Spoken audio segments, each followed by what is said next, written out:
Well, hey there, you're on the internet, I have free time once again, and welcome to the Triple N Network, where all you newbie nib nerds can find all the news you'll need. Let's look at an ink today, shall we? Today's ink is by Diamine. Prussian Blue. Now, for those of you who don't know, Prussia is a former country that used to include Germany, Poland, Russia, Lithuania, Denmark, Belgium, Czech Republic, and Switzerland. It used to be quite the empire, but yeah, I think it started in like 1525 and then like in some ways kind of continued to exist in one form or another almost until the end of the First World War. Prussia isn't exactly my area of expertise, but I'm pretty sure that this color blue is supposed to be in sort of an homage to their military uniforms.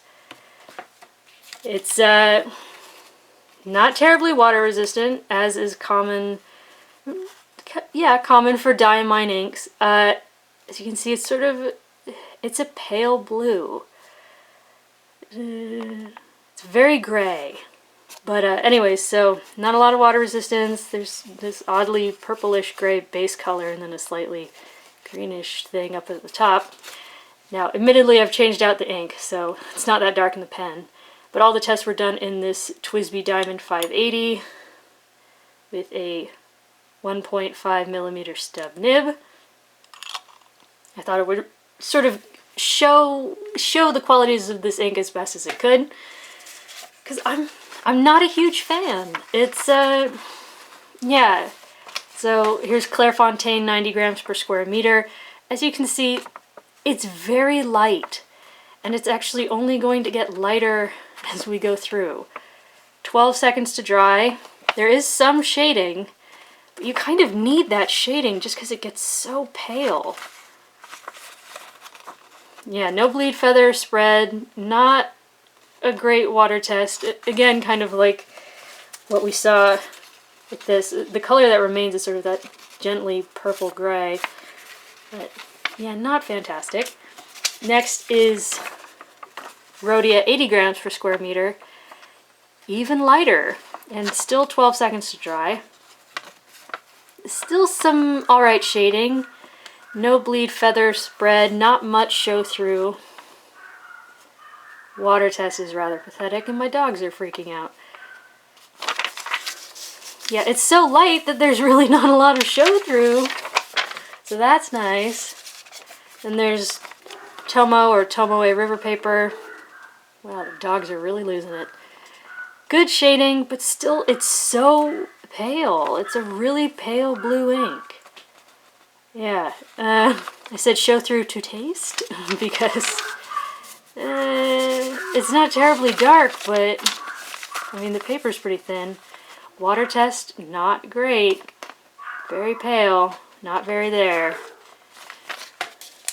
Next is 20-pound copier paper, which, as you can see, this got so pale.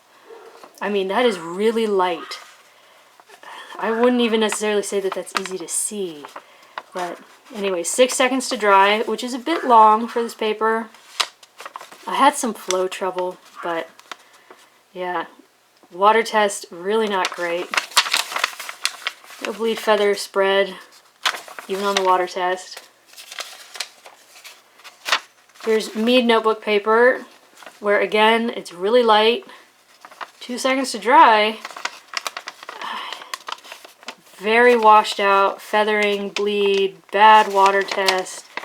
It's, yeah, I really can't, yeah, really not great. And then Moleskine Notebook Paper. 7 seconds to dry, which still a bit on the long side, but yeah, there's still some shading, but as I said here, like where there's shading is where there's feathering and spread, so really not ideal. It's very light. Water test, not fantastic. What is that? Anyways, some show through in some parts, but I kind of want to show you this comparison. So look at how light this is. I'm going to go backwards through the series of paper and just show you sort of the progression. So So see how light that is?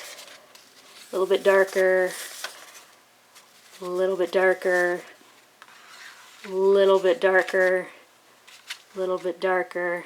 So sort of if you want this to be even remotely dark enough to be readable and visible and shade well, you need to put it on really hydrophobic papers, because by the time you get down to these really absorbent ones, it becomes so pale. But yeah, so there you go. That's Diamine's Prussian Blue. I had such high hopes for this because I actually really like the grayish blues or the bluish grays, and you know, I kind of like it when things are named after something in history. So I was excited and I was kind of disappointed. I had flow problems. It's pale. It doesn't do well on the cheaper papers. Yeah, so that was my experience, and it's been my experience in a couple of different pens. If you have had a different experience, leave it in the comments down below. I'd love to hear. But for your consideration from the Triple N Network, if you like the video, please give it a thumbs up. If you'd like to see more, please subscribe to the channel. And so long. Have a good day.